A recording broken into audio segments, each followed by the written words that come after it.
বঙ্গোপসাগরে চীনের উপস্থিতি আরও জোরালো হতে যাচ্ছে, আর এটিকেই নিজেদের নিরাপত্তা ও কৌশলগত স্বার্থের জন্য নতুন হুমকি হিসেবে দেখছে ভারত। আজতক বাংলা, প্রথম কলকাতা সহ একাধিক ভারতীয় সংবাদ মাধ্যমের প্রতিবেদনে দাবি করা হয়েছে, বাংলাদেশের মোংলা বন্দরের কাছে চীনের একটি রাষ্ট্রায়ত্ত প্রতিষ্ঠানের সঙ্গে অর্থনৈতিক অঞ্চল গড়ে তোলার সমঝোতা স্মারক স্বাক্ষরের পর দক্ষিণ এশিয়ার ভূ রাজনীতিতে নতুন আলোচনা শুরু হয়েছে। আর এই কারণেই বিষয়টি ভারতের জন্য নতুন করে উদ্বেগের কারণ হয়ে দাঁড়িয়েছে। প্রতিবেদন অনুযায়ী প্রধানমন্ত্রী তারেক রহমানের সাম্প্রতিক চীন সফরেই এই সমঝোতা হয়। চুক্তি অনুযায়ী মোংলা বন্দরের নিকটবর্তী এলাকায় চীন একটি অর্থনৈতিক অঞ্চল গড়ে তুলবে। ভারতের দৃষ্টিতে বিষয়টির গুরুত্ব অনেক বেশি, কারণ মোংলা বন্দর ভারতের পূর্ব উপকূল এবং পশ্চিমবঙ্গের ভারতের খুব কাছাকাছি অবস্থান করছে, এবং পশ্চিমবঙ্গের কলকাতার খুব কাছাকাছি অবস্থান করছে। কলকাতা থেকে এর দূরত্ব প্রায় 188 কিলোমিটার। সুন্দরবন সংলগ্ন এই অঞ্চল বঙ্গোপসাগরের নিরাপত্তা বিবেচনায় অত্যন্ত গুরুত্বপূর্ণ বলে মনে করে নয়াদিল্লি।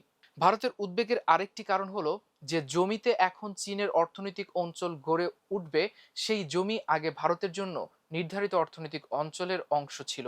2015 সালে পতিত প্রধানমন্ত্রী শেখ হাসিনার আমলে বাংলাদেশ ও ভারতের মধ্যে দুটি অর্থনৈতিক অঞ্চল গড়ে তোলার বিষয়ে সমঝোতা হয়। একটি ছিল মোংলা, অন্যটি ছিল চট্টগ্রামের মিরসরাইয়ে। পরবর্তীতে 2018 সালে মোংলা প্রকল্প বাস্তবায়নের দায়িত্ব পায় ভারতের হীরানন্দানী গ্রুপ। তবে 2024 সালের রাজনৈতিক পরিবর্তনের পর সেই প্রকল্পে বড় ধরনের পরিবর্তন আসে। ছাত্র আন্দোলনের প্রেক্ষাপটে শেখ হাসিনা সরকারের পতনের পর দায়িত্ব নেয় অন্তর্বর্তী সরকার। এরপর ভারতীয় প্রকল্পের অগ্রগতি না হওয়ার কারণ দেখিয়ে 2025 সালে ভারতকে এই প্রকল্প থেকে আনুষ্ঠানিকভাবে বাদ দেওয়া হয়।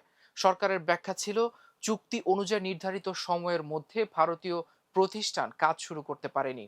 আর এখন একই এলাকায় চীনের বিনিয়োগের অনুমোদন দেওয়া হয়েছে। ভারতীয় বিশ্লেষকদের মতে এতে ভারতের জন্য দুটি বড় ক্ষতি হয়েছে। প্রথমত, ভারতের হাত থেকে একটি গুরুত্বপূর্ণ অর্থনৈতিক প্রকল্প হারিয়ে গেছে। দ্বিতীয়ত, বঙ্গোপসাগর ও বৃহত্তর ভারত মহাসাগরীয় অঞ্চলে চীনের কৌশলগত উপস্থিতি আরও শক্তিশালী হওয়ার সুযোগ তৈরি হয়েছে। যদিও বাংলাদেশ ও চীনের এই চুক্তি একটি অর্থনৈতিক অঞ্চল নির্মাণকে কেন্দ্র করেই হয়েছে, তবুও ভারতীয় অনেকেই মনে করছেন, বিশ্বের বিভিন্ন দেশে বন্দর উন্নয়ন প্রকল্পের মাধ্যমে চীন কেবল অর্থনৈতিক বিনিয়োগ করেনি, বরং এসব স্থাপনা ব্যবহার করে গোয়েন্দা তথ্য সংগ্রহ ও নজরদারির অভিযোগও একাধিকবার উঠেছে। যদিও এসব অভিযোগের বিষয়ে চীন বরাবরই আনুষ্ঠানিকভাবে অস্বীকার করে এসেছে। বর্তমানে চীনের মেরিটাইম সিল্ক রোড উদ্যোগের আওতায় ভারত মহাসাগরীয় অঞ্চলে একের পর এক বন্দর ও অবকাঠামো প্রকল্পে বিনিয়োগ করছে বেইজিং। পাকিস্তানের গোয়ান্দার বন্দর থেকে শুরু করে পূর্ব আফ্রিকার জিবুতি বন্দর, বিভিন্ন কৌশলগত স্থানে চীনের উপস্থিতি ইতোমধ্যেই দৃশ্যমান। বিভিন্ন আন্তর্জাতিক প্রতিবেদনের তথ্য অনুযায়ী ভারত মহাসাগরীয় অঞ্চলে একাধিক বন্দর প্রকল্পে চীনা প্রতিষ্ঠানের সম্পৃক্ততা রয়েছে। বিশ্লেষকদের মতে বিশ্বের সবচেয়ে বেশি জ্বালানি তেল আমদানিকারক দেশ চীনের প্রায় 80% তেল ভারতীয় মহাসাগর রুট ব্যবহার করে দেশে পৌঁছায়। ফলে এই অঞ্চলে বাণিজ্যিক ও অবকাঠামোগত উপস্থিতি বাড়ানো বেইজিংয়ের দীর্ঘমেয়াদী কৌশলের অংশ বলেই মনে করা হচ্ছে। তবে বাংলাদেশের দৃষ্টিকোণ থেকে বিষয়টি অর্থনৈতিক উন্নয়ন, বিনিয়োগ বৃদ্ধি এবং অবকাঠামো সম্প্রসারণের উদ্যোগ হিসেবেই উপস্থাপন করা হচ্ছে।